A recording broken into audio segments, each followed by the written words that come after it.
उत्तर प्रदेश के एक छोटे कस्बे में एक मध्यम वर्गीय परिवार रहता था। घर के मुखिया थे रामनाथ जी। ईमानदार, सादगी पसंद और मेहनती आदमी। वे ज्यादा पढ़े लिखे नहीं थे, लेकिन जीवन भर सरकारी दफ्तर में छोटी नौकरी करते हुए परिवार की गाड़ी खींचते रहे। उनकी पत्नी सरला देवी एक घरेलू औरत थीं, जिनका पूरा जीवन बच्चों की परवरिश में बीत गया। इस परिवार के दो ही संतान थे, बड़ा बेटा सुमित और छोटी बेटी पूजा। सुमित और पूजा में उम्र का अंतर लगभग 8 साल था। जब पूजा छोटी थी, तभी से सुमित ने पिता जैसा दायित्व उठा लिया।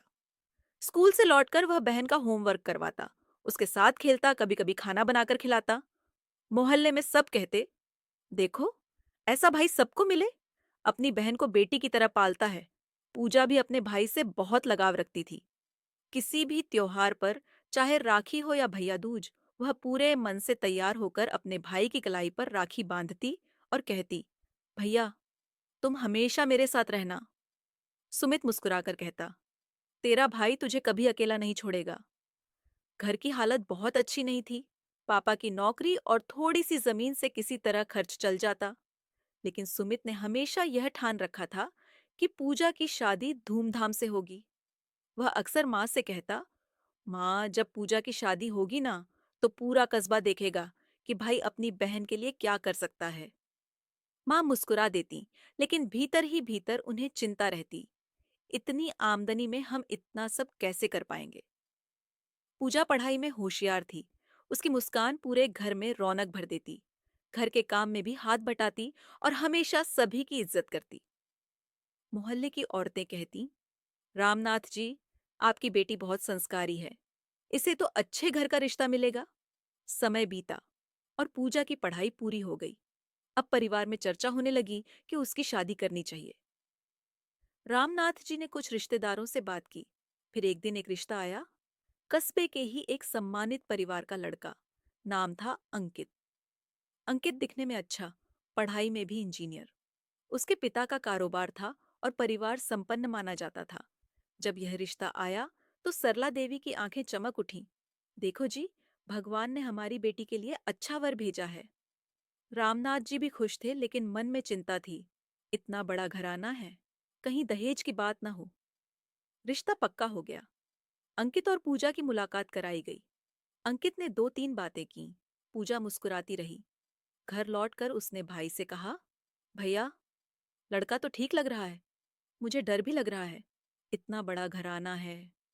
सुमित ने उसके सिर पर हाथ फेरते हुए कहा, डरने की बात नहीं है, तेरा भाई है ना, सब ठीक होगा। अब घर में शादी की तैयारियां शुरू हो गईं। आंगन में पंडाल का नक्शा बनने लगा। रिश्तेदारों को न्योते भेजे जाने लगे। माँ ने पूजा के लिए गहनों और साड़ी की लिस्ट बनाई। मोहल्ले की औरतें गीत गाने लगीं। पूजा के चेहरे पर हंसी और आंखों में सपने थे। वह सोचती, अब मेरी नई जिंदगी शुरू होगी। और सुमित सोचता, मेरी जिम्मेदारी पूरी होने जा रही है। लेकिन कहते हैं, हर खुशी के पीछे एक साया भी होता है। जैसे जैसे शादी का दिन नजदीक आने लगा, कुछ ऐसी बातें सामने आने लगीं जिन्होंने सुमित को बेचैन कर दिया। कभी अंकित के पिता दहेज की ओर इशारा कर देते, आजकल शादी में कार देना तो आम बात है। कभी अंकित का व्यवहार थोड़ा अहंकारी लगने लगता। सुमित सब देख रहा था। उसके दिल में सवाल उठने लगे, क्या वाकई यह रिश्ता पूजा की खुशियों के लिए सही है? अगर शादी के बाद बहन रोई तो क्या मैं सिर्फ समाज को दिखाने के लिए अपनी बहन की जिंदगी दांव पर लगा दूं? वह रात रात भर करवटें बदलता।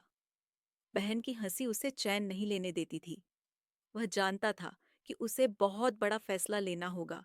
पूजा की शादी की तारीख तय होते ही घर का माहौल बदल गया। आंगन में रंगोली, दीवारों पर झालरें, रिश्तेदारों का आना जाना, हर ओर खुशियों की गूंज थी।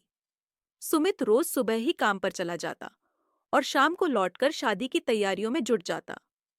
किसी दिन कार्ड छपवाने का काम होता, किसी दिन हलवाई से मेन्यू तय करना होता, तो कभी बैंड बाजा वालों से बात करनी पड़ती। पूरे मोहल्ले में चर्चा थी, देखो, सुमित कितना अच्छा भाई है, अपनी बहन की शादी में कोई कसर नहीं छोड़ेगा।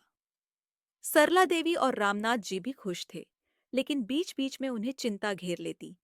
रामनाथ जी सोचते, इतना बड़ा घराना है, क्या हमारी हैसियत उनकी बराबरी कर पाएगी? मगर सुमित उन्हें ढांढस बंधाता। पापा, चिंता मत करिए, आपकी इज्जत पर कोई आंच नहीं आने दूंगा। रस्में और रौनक मांगलिक रस्मों की शुरुआत हो चुकी थी। हल्दी की महक आंगन में फैल रही थी। रिश्तेदार ढोलक पर गीत गा रहे थे। पूजा के हाथों में मेहंदी रचाई जा रही थी। पूजा शर्माते हुए अपने भाई से बोली, भैया, देखना, मेरी मेहंदी सबसे गहरी निकलेगी। सुमित ने मुस्कुराकर कहा, तेरी मेहंदी की गहराई तो पूरे घर में खुशियां भर देगी बहन। उस रात पूरा घर हंसी खुशी में डूबा था, लेकिन उसी समय एक छाया धीरे धीरे पास आ रही थी। अगले दिन अंकित के पिता शादी की कुछ बातें तय करने आए। बात बात में उन्होंने कहा, देखिए जी, आजकल समाज में इज्जत गाड़ियों से होती है। हमारे रिश्तेदार उम्मीद करेंगे कि बारात कार में आए। कम से कम एक नई कार तो होनी ही चाहिए। रामनाथ जी का चेहरा उतर गया। भाई साहब, हमारी हैसियत कार देने की नहीं है। इस पर अंकित के पिता ने होंठ भींचते हुए कहा, देख लीजिएगा, शादी समाज के सामने होनी है। ये शब्द सुमित ने भी सुन लिए। उसका खून खौल उठा, लेकिन उसने सामने कुछ नहीं कहा। बस मन ही मन ठान लिया कि बहन की जिंदगी किसी लालची घर में नहीं जाएगी। शादी के ठीक 5 दिन पहले पूजा और अंकित की फोन पर बात हुई। पूजा ने हंसते हुए कहा, अंकित जी, शादी नजदीक आ रही है। मैं बहुत घबराई हुई हूँ। अंकित ने हल्की हंसी के साथ जवाब दिया, हाँ, लेकिन उम्मीद है कि तुम्हारा परिवार हमारी उम्मीदों पर खरा उतरेगा। पूजा ने मासूमियत से पूछा, उम्मीदें मतलब? अंकित बोला, कार, गहने और भी बहुत कुछ, वरना शादी के बाद लोग बातें करेंगे। पूजा चुप हो गई। उसने धीरे से कहा, लेकिन भैया और पापा बहुत मेहनत कर रहे हैं। मुझे इतना सब नहीं चाहिए। अंकित ने ताने से कहा, तो फिर तुम्हें भी सोचना चाहिए कि बड़ी फैमिली में आना आसान नहीं होता। यह सुनकर पूजा के दिल पर चोट लगी। उसने रात को भाई को फोन करके सब बताया। सुमित सारी रात जागता रहा। उसे बार बार बहन की बातें याद आ रही थीं। भैया, मुझे इतना सब नहीं चाहिए। वह सोचने लगा, अगर आज बहन चुप है तो कल पूरे जीवन चुप रहेगी। अगर अभी शादी हो गई तो उसकी मुस्कान हमेशा के लिए खो जाएगी। सुबह होते ही उसने माँ को कहा, माँ, यह रिश्ता ठीक नहीं है। ये लोग लालची हैं। सरला देवी घबरा गई। लेकिन बेटा, अब तो शादी सिर पर है। समाज क्या कहेगा? सुमित ने दृढ़ स्वर में कहा, समाज बाद में देख लूंगा, पहले अपनी बहन की जिंदगी देखूंगा। पूजा भी उलझन में थी। एक ओर उसका भाई था, जो उसकी ढाल था। दूसरी ओर वह सोच रही थी कि अगर शादी टूट गई तो लोग क्या कहेंगे। वह सुमित से बोली, भैया, शायद मैं समायोजित हो जाऊंगी। शादी तो एक समझौता होती है ना? सुमित ने उसकी आंखों में देखते हुए कहा, नहीं पूजा, शादी समझौता नहीं, साझेदारी होती है। और साझेदारी इज्जत पर खड़ी होती है। अगर शुरू से ही इज्जत नहीं मिली तो आगे सिर्फ दर्द मिलेगा। पूजा की आंखें भर आईं। उसने सिर झुका लिया। रिश्तेदारों को भनक लग गई थी। सब कानाफूसी करने लगे। अगर शादी टूटी तो बदनामी होगी, लड़की की उम्र निकल जाएगी, भाई जिद्दी है, समाज की इज्जत दांव पर लगा देगा। रामनाथ जी भी परेशान हो गए। उन्होंने सुमित से कहा, बेटा, इतना बड़ा फैसला लेना आसान नहीं, जरा सोच समझ कर। सुमित ने दृढ़ आवाज में कहा, पापा, अगर इज्जत की बात है तो समाज से ज्यादा मेरी बहन की इज्जत मायने रखती है। मैं किसी भी कीमत पर इसे गलत जगह ब्याहता नहीं देख सकता। अब घर में तनाव बढ़ने लगा। सरला देवी रात रात भर रोती। पूजा चुप रहती और सुमित अकेले बैठकर सोचता, मुझे सबकी नाराजगी सहनी पड़ेगी, लेकिन बहन का भविष्य बचाना होगा। वह जानता था कि अब बहुत बड़ा तूफान आने वाला है। शादी में बस 3 दिन बचे थे। घर के आंगन में अभी भी सजावट हो रही थी, लेकिन उस चमक दमक के बीच सुमित का दिल घबराहट से भरा था। वह बार बार अंकित और उसके पिता के शब्द याद कर रहा था, कार देनी पड़ेगी, वरना लोग बातें करेंगे। उस रात सुमित छत पर अकेला बैठा रहा। आकाश में तारे चमक रहे थे, लेकिन उसके दिल पर अंधेरा छाया था।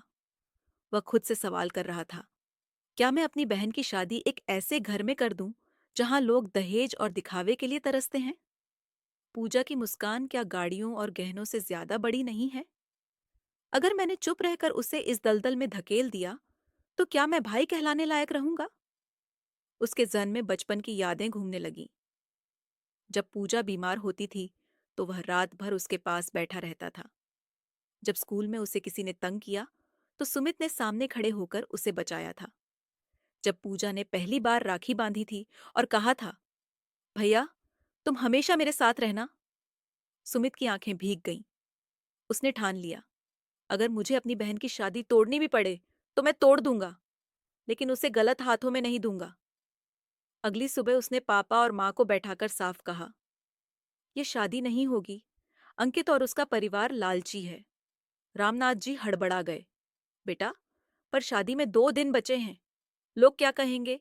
हमारी बदनामी हो जाएगी। सुमित ने शांत लेकिन दृढ़ स्वर में कहा, पापा, बदनामी का डर मुझे है, लेकिन उससे बड़ी बदनामी होगी अगर हमारी पूजा को ऐसी जिंदगी मिले जिसमें उसका सम्मान ही न हो। आप सोचिए, अगर शादी के बाद रोज रोज अपमान सहना पड़े तो वह किसे दोष देगी? आपको या मुझे? माँ रो पड़ी। बेटा, लड़की की जिंदगी है। अगर यह रिश्ता टूट गया तो दूसरा कौन करेगा उससे शादी? सुमित ने माँ का हाथ थामा। माँ, मेरी पूजा की किस्मत मैं अपने त्याग से लिखूंगा। उसे दहेज के लालची को नहीं, इज्जत देने वाले को दूंगा। पूजा सब सुन रही थी। वह चुपचाप कमरे में चली गई। सुमित उसके पास आया और बोला, पूजा, मैं जानता हूं कि समाज क्या कहेगा। लोग हंसेंगे, उंगली उठाएंगे। लेकिन तू बता, क्या तू ऐसे घर में रहना चाहती है जहां तुझे हर दिन ताने सुनने पड़े? पूजा की आंखों से आंसू बहने लगे। उसने धीरे से कहा, भैया, मैं तुम्हारी बात मानती हूँ। अगर तुम्हें लगता है कि यह रिश्ता गलत है, तो मैं पीछे हट जाऊंगी। मुझे अपनी शादी से ज्यादा भरोसा है तुम्हारे फैसले पर। सुमित ने बहन को गले लगा लिया। उसकी आंखें भर आईं, लेकिन दिल को सुकून मिला कि बहन उसके साथ है। रिश्तेदारों को जब पता चला, तो हंगामा मच गया। कोई कहता, लड़की की उम्र निकल जाएगी। कोई ताना मारता, भाई को इतना बड़ा फैसला लेने की क्या जरूरत थी। कोई हंसकर कहता, अब इस घर की इज्जत मिट्टी में मिल जाएगी। लेकिन सुमित अडिग रहा। इज्जत किसी दिखावे से नहीं, बल्कि रिश्तों से बनती है, और मैं अपनी बहन के रिश्ते से समझौता नहीं कर सकता। शादी के 2 दिन पहले सुमित खुद अंकित के घर गया। वहां अंकित, उसके पिता और माँ बैठे थे। सुमित ने साफ शब्दों में कहा, मैं अपनी बहन की शादी आपके घर में नहीं कर सकता। आपने दहेज की मांग करके यह साबित कर दिया है कि आपके लिए रिश्तों से ज्यादा चीजों की कीमत है। अंकित के पिता गुस्से से बोले, तुम्हें पता है तुम्हारी यह हरकत कितनी बदनामी करेगी? लोग तुम्हें ताने देंगे।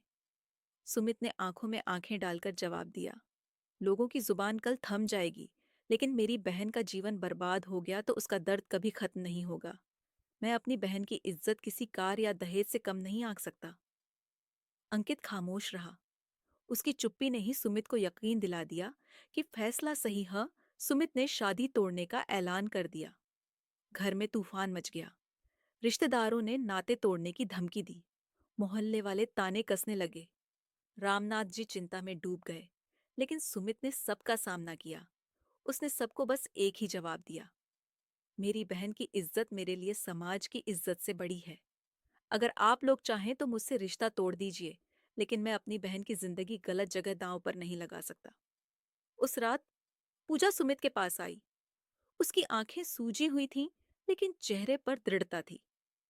उसने कहा, भैया, शायद लोग हमें ताने देंगे, लेकिन मुझे गर्व है कि मेरा भाई मेरे लिए दीवार बन गया। तुमने मेरी जिंदगी बचा ली। सुमित ने बहन का माथा चूमकर कहा, मैंने कुछ नहीं किया बहन, ये मेरा फर्ज था। भाई होने का असली मतलब यही है। शादी टूटने की खबर पूरे मोहल्ले और रिश्तेदारों में आग की तरह फैल गई। कोई कहता, इतनी तैयारियां हुई, अब सब बेकार हो गया। कोई ताने कसता, लड़की की शादी टूट गई, अब कौन करेगा रिश्ता? और कुछ तो सीधा बोल पड़े, सुमित ने अपनी बहन की जिंदगी बर्बाद कर दी। रामनाथ जी को भी यह सब सुनकर गहरा धक्का लगा। वे सोच में पड़ गए, क्या मैंने बेटे को गलत फैसला लेने दिया? कहीं समाज सचमुच हमें हमेशा के लिए नीचा न दिखाए। माँ, सरला देवी हर रात रोती, लेकिन सुमित अडिग रहा। शादी टूटने के 1 हफ्ते बाद अचानक एक खबर पूरे कस्बे में फैल गई। अंकित और उसके पिता का भ्रष्टाचार और लालच सामने आ गया था। उनके कारोबार में कर्ज बहुत बढ़ चुका था और कई जगह उनकी शिकायतें दर्ज थीं। लोग आपस में कहने लगे, अरे, अच्छा हुआ पूजा की शादी वहां नहीं हुई, वरना लड़की का जीवन बर्बाद हो जाता। जब यह खबर पूजा और उसके परिवार तक पहुंची तो सबकी आंखें भर आईं। सुमित ने कहा, देखा माँ, यही वजह थी कि मैंने शादी तोड़ी। बहन को दुख देने वाले घर में भेजना उसे मौत के गड्ढे में धकेलने जैसा होता। माँ ने रोते हुए बेटे को गले लगाया। बेटा, तेरा फैसला सही था। तू ही हमारी इज्जत का सच्चा रखवाला है। पूजा पहले तक सोचती थी कि शायद भाई ने जल्दबाजी में शादी तोड़ दी, लेकिन जब सच्चाई सामने आई तो उसकी आंखों से आंसू बह निकले। वह भाई के सामने खड़ी होकर बोली, भैया, अगर तुम ना होते तो आज मैं एक लालची इंसान की पत्नी बनकर रोज आंसू बहाती। तुमने मेरी जिंदगी बचा ली। मैं तुम्हारे इस त्याग को कभी नहीं भूलूंगी। सुमित ने बहन का हाथ थामा। बहन भाई का फर्ज यही होता है। मुझे खुशी है कि मैंने समय रहते तेरा भविष्य बचा लिया। जो समाज कल तक ताने कस रहा था, वही समाज अब सुमित की हिम्मत की दाद देने लगा। कोई कहता, सुमित ने बहुत साहसी फैसला लिया। कोई बोला, ऐसा भाई सबको मिले। मोहल्ले की औरतें पूजा से कहती, बेटी, तेरे भैया ने जो किया वह बहुत बड़ा त्याग है।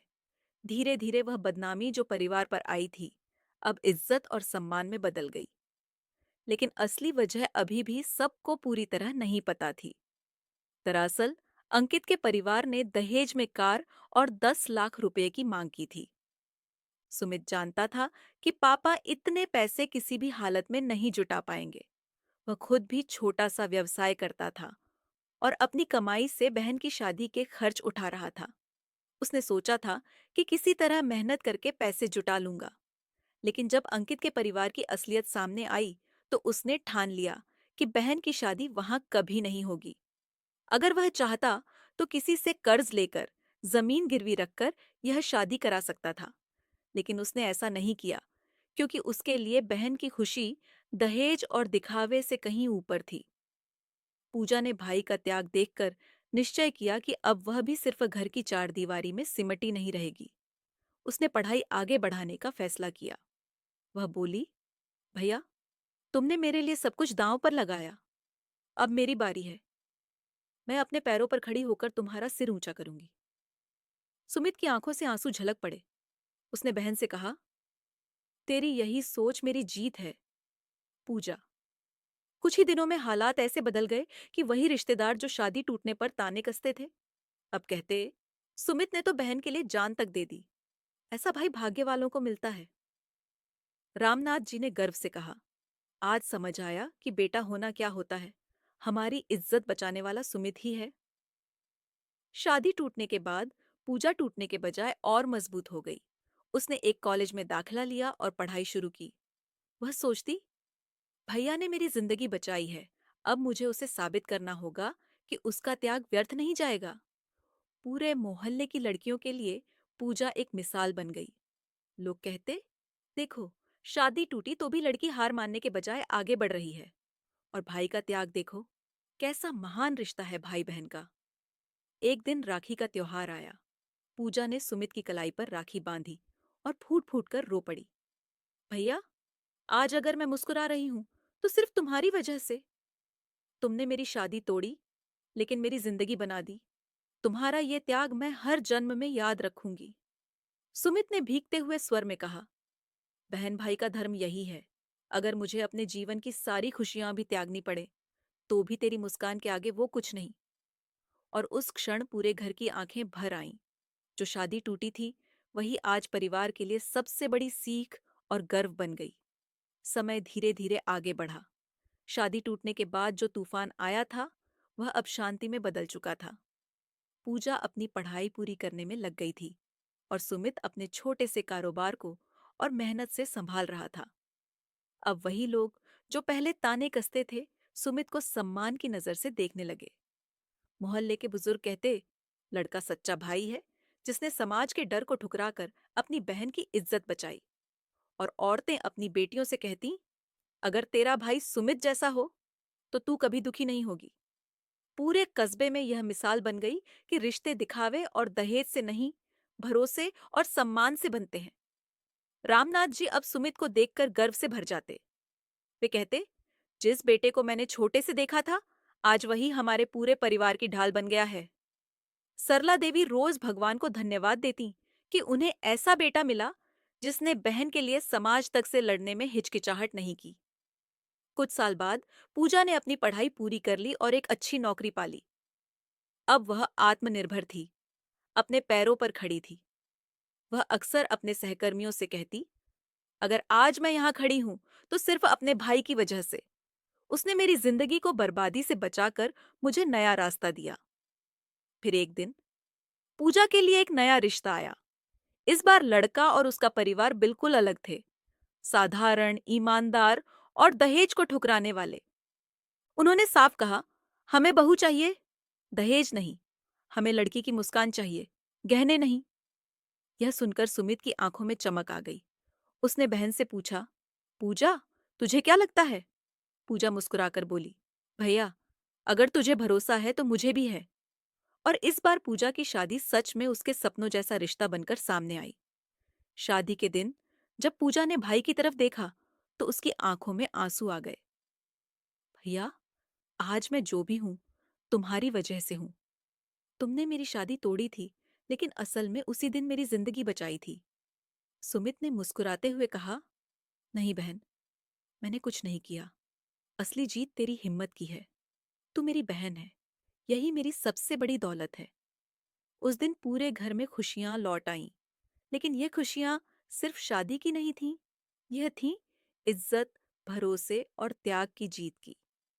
एक भाई का सच्चा धर्म अपनी बहन को गलत रास्ते से बचाना है, इवन अगर इसके लिए उसे पूरे समाज से क्यों न लड़ना पड़े।